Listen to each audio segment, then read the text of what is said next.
So how do you describe Sophie? Oh gosh, where do I start? She was a really beautiful person, a beautiful human being.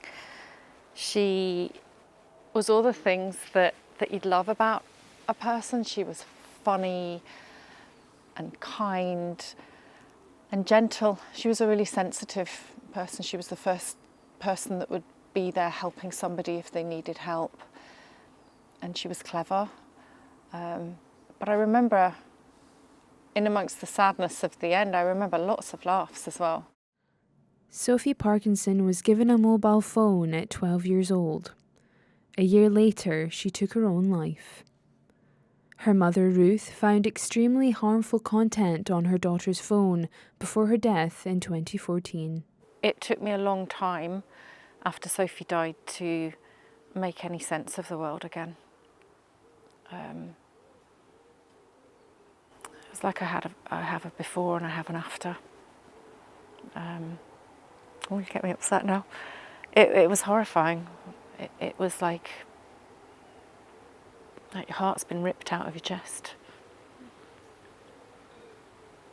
It's hard to describe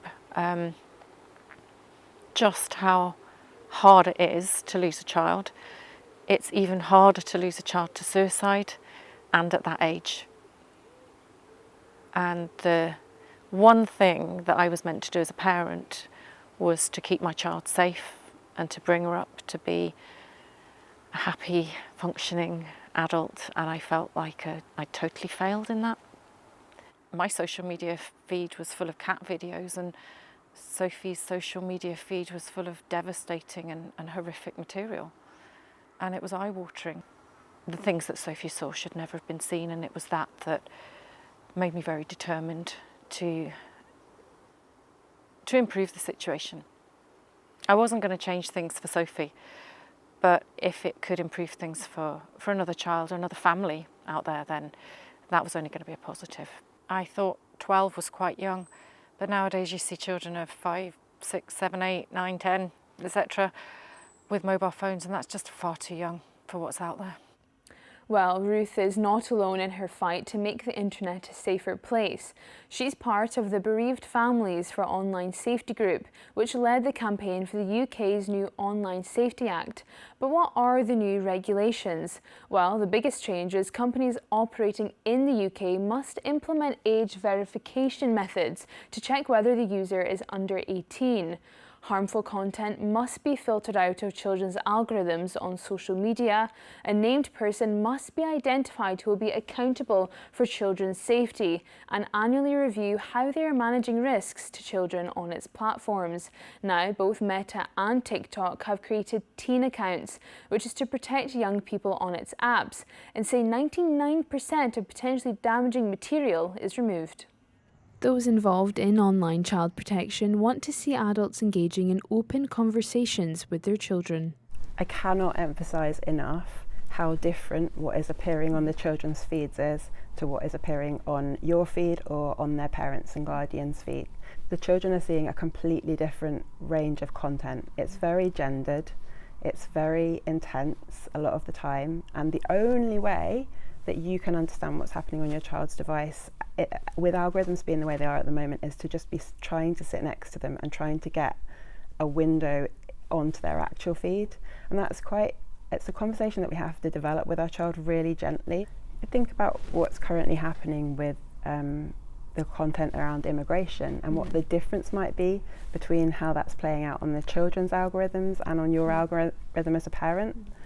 Think about you'll have heard so much about the misogynistic content online, probably in the news, but think about what that's really like for your daughter or your son once they're in a filter bubble where that's all that they're seeing on their social. For Ruth, steps were taken to protect her daughter online, but says parents are up against trillion-dollar companies. And I think we could be sleepwalking into a position where people think that the act is done and dusted, that that's what it is, and it just isn't like that. We need a lot of politicians and charities and individuals to stand up and say this was a first step. but we need to keep up with the technology. I think one of the things when I was campaigning, people would talk about freedom of speech and the freedom to be able to post whatever you like, but actually the sort of things that Sophie saw would be restricted in normal media, and they would be restricted on television, radio. We just wouldn't be allowed to say the sort of things that you see on social media in the street without being arrested. And yet this was a free-for-all online.